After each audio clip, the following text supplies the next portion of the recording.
Saudara, di dekat Simpang 5 Bundaran Mangga Indramayu terdapat patung Tugu Pahlawan.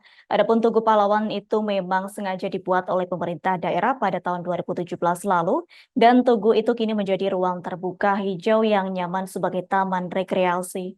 Namun di balik keindahan taman, Tugu Pahlawan tersebut menjadi saksi bisu bagaimana perjuangan rakyat Indramayu dalam menghalau penjajah. Untuk informasi selengkapnya akan disampaikan langsung oleh rekan wartawan Tribun Cirebon. Handika Rahman, silakan untuk laporan lengkapnya. Baik, terima kasih rekan Adila bahwa benar ya di dekat Simpang 5 Bundaran Mangga Indramayu terdapat sebuah patung Tugu Pahlawan. Tugu Pahlawan itu memang sengaja dibuat oleh pemerintah daerah pada tahun 2017 lalu.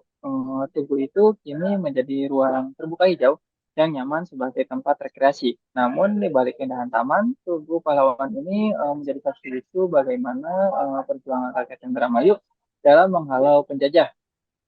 Pamong Budaya, Bidang Kebudayaan Dinas Pendidikan dan Kebudayaan Disdikbud Indramayu, Suparto Agustinus sedikit bercerita ya soal tugu tersebut, di mana di dalam sejarah tercatat gerakan perlawanan di Indramayu terbagi dalam dua periode.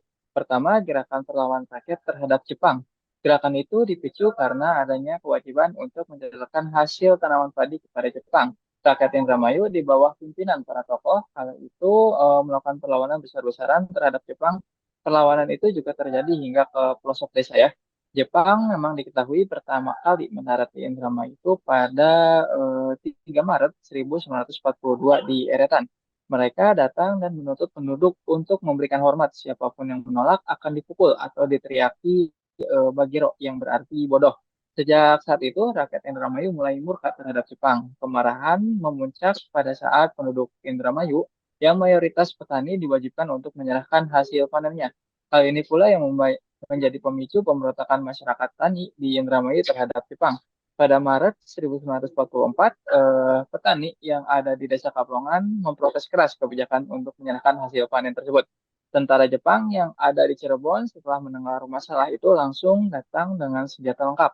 Para petani di Desa Kaplongan sendiri sudah memperhitungkan segala kemungkinan yang bisa terjadi saat tentara Jepang tiba.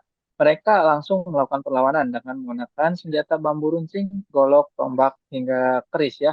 Adanya protes dari rakyat di desa Kablongan tersebut memicu semangat perlawanan di desa-desa lainnya.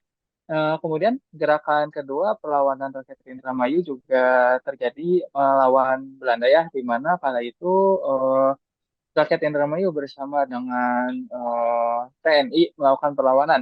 Agustinus menceritakan gerakan perlawanan yang itu terjadi di beberapa daerah di wilayah Indramayu yang pada intinya rakyat Indramayu melakukan penghadangan terhadap konvoi pasukan Belanda. Salah satu yang tidak bisa dilupakan adalah Perang Siwatu ya. Perang tersebut berlangsung di daerah yang saat ini dikenal dengan Desa Gelar Mendala, tepatnya di Kecamatan Balongan. Perang itu diketahui terjadi siang hari. Rakyat Indramayu diketahui melakukan pencegatan ya terhadap tentara Jepang yang datang dari Cirebon hendak masuk ke wilayah Indramayu. Peristiwa tersebut diketahui terjadi akibat Belanda melakukan pembunuhan terhadap para pemuda dan semua laki-laki, baik tua maupun muda.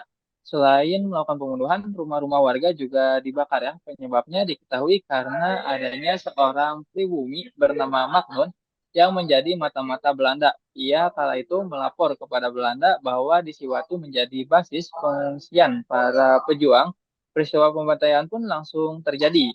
Agustinus menyampaikan di Indramayu memang ada banyak sekali ya pahlawan lokal yang berjasa melawan penjajah. Di antaranya ada Mayor Dasuki, Kopral Dali, Kapten Arya, Letnan Joni, dan pahlawan-pahlawan lainnya, termasuk M. Asentot yang sangat disegani oleh tentara Belanda ketika agresi militer Belanda setelah kemerdekaan lalu. M. Asentot dikenal juga sebagai pimpinan pasukan setan. Kelompok tersebut mempunyai logo tengkorak tanda silang.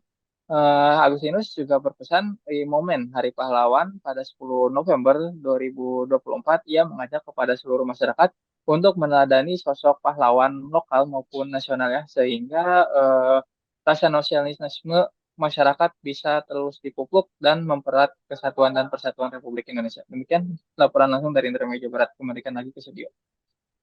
Baik, terima kasih untuk informasi lengkapnya. Silakan bertugas kembali. Download Tribun X sekarang. Menghadirkan lokal menjadi Indonesia.